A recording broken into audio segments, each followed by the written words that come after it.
Хэлмэгдэл ба цагаатгал, түүх ба баримт номын хэсгээс та бүхэн хүлээн аван сонсож байна. 2 дугаар бүлгийн 2 дугаар хэсэг. Ардын засагт авралын одон халдав. За бодоо сайтыг хэрхэн баривчил цаазалсан бэ гэдгээс тэрээр ер нь хэн байсан бэ гэдэг нь илүү сонирхолтой бөгөөд чухал байдаг. За догсмын бодоо бол 1885 онд төрж 1922 онд бол алагдсан. За ингээд нийслэл хүрээ элбэг амгаланд гацаа буюу амгаланд төрсөн. За нэрт түүхч ил бат очиргойн тэмдэглэснээр бол улс төрийн донсолгоо үйл явдлын талбар тэргүүний сэхэтний гол төв болсон нийслэл хүрээний амьдрал донд түүний үзэл санааны ертөнц төлөвшжээ. Балчир наснаас бурхны номд орж суралцсан аливаа юмс үзэгдэл инэрн нэгүсхийн үүднээс хандах явдал түүний үзэл баримтлалын үндэс болсноос дарлал мүйлчлэгийг жигших шудраг ёс тогтоох хүсэлд бол хөтлөгдөх болсон байна. За түүний өөрийнх нь тодорхойлсноор орчин тойрон олон улсын ёсон нэн эргэж хөрвж байгаа цаг үед ардын засгийг байгуулах санаа бол анх төрсөн. За ингээд консулын нууц бүлгмийг анх үүсгэн байгуулсан. За хожим нь бол хяактын энэ нөхдийн үүрэг чиглэлээр Унгарны дэргэд хүртэл түшмэл бичээчийн ажлыг эрхэлж явсан байгаа. Ингэж явхдаа бол Унгарны гаминтай дахин байлдуулж тэдний гараар гаминг зайлуулах бодлогоор цэргүүдийнх нь дунд түлхээс өгч байсан ийм одоо гавьяатай нэгэн байжээ гэж бичсэн байдаг.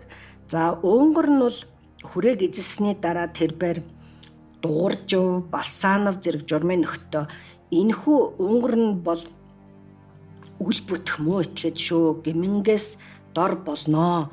Эднэр гаминг зайлуулсан нь манай ажилд нэгэн цагийн их л завшаан болсон. Одоо бид нар эдэнтэй тэмцэх болноо гэж хэлж байсан. Ингээд Оросууд бол баруунтай хамтарч явсан гэж араанда зууж явсаар зориуд зохиомол хэрэг үүсгэн гайтулсан гэж бичдэг. За бодоо сайтаас Америкийг хятадтай зуучилж өгөхийг хүссэн Америкийн нэгдсэн улстай дипломат харилцаа тогтоох тухай нот бичгээ Америкийн нэгдсэн улсын Бээжинд хэлчинд явуулж тусгаар Монгол улсаа дэлхийн олон улсад хандаж зарлан тунхагласныг нь хожим түүнийг цаазаар аваачих нэг ноцтой үндэслэл болгон ялалсан байдаг. Өөрөөр хэлбэл зөвлөлт Орос улс нь Монголын тусгаар тогтнолыг хүлээн зөвшөөрөх байтугай ийм санаа агууллаа гэж түүнийг цаазалсан байна. Ингээд догсмын бодоо 1921 оны 12 дугаар сард Монгол ардын намын төв хороонд тушаалаас чөлөөлөхийг хүсч өргөдөл гаргасан. За түүнийг уугуул нутаг усандаа гэр малын ажлаа эрхлэн суухад нь урьдчилан төлөвлөж бэлтгэсний дагуу 1922 оны 8 дугаар сарын эхээр баривчилсан байна.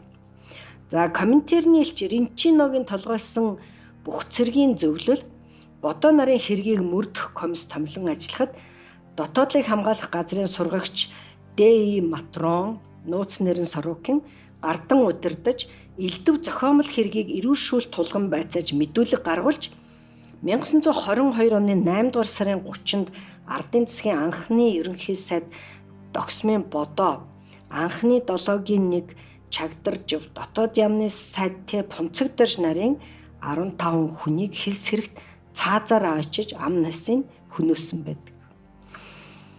За энэ дотор бол бодоогийн өөрийнх нь толгойлсон засгийн газрыг устгахыг зэхэж байсан хуйлдааны толгойлагч хэмээн жил шахмын өмнө баривчилсан төвд улсын харьяат Жамин Данзан мөн өөрийнх нь хувьсгал хийм байж огцруулсан Богдын засгийн газрын сангийн сайд Г. Лувсан Цэвэн нарыг түүний хамсаатан болгон цаазалсан байдаг.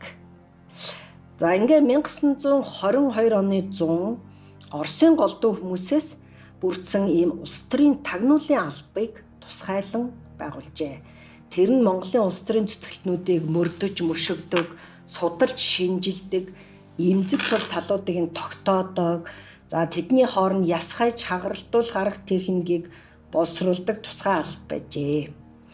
За чомхоо энэ албаны оролцоотойгоор тэгтээ бүр тэдний анхны том бүтээл нь бодоо Чагдаржив нар байсан. Ингээд ардын төр болон байнгын засгийн газрын ерөнхий сайдуудыг ор үндэсгүй гүтгэн гүжирдэж одоо цаазлах ажиллагааг хийсэн байна. За Оросуудын хувьд бол хамгийн аюултай нь одоо бол засаршгүй их оронч сургагч нарын үгэнд ордоггүй хамгийн аюултай улс үндэстнийхээ цаашдын замналын тухай тодорхой төсөөлөлтөй тун богино хугацааны дотор эхийг амжуулж цаг түүхийн ая даахуйц хэмжээнд үндсэн хуулийн төсөл хүртэл боловсруулж амжсан.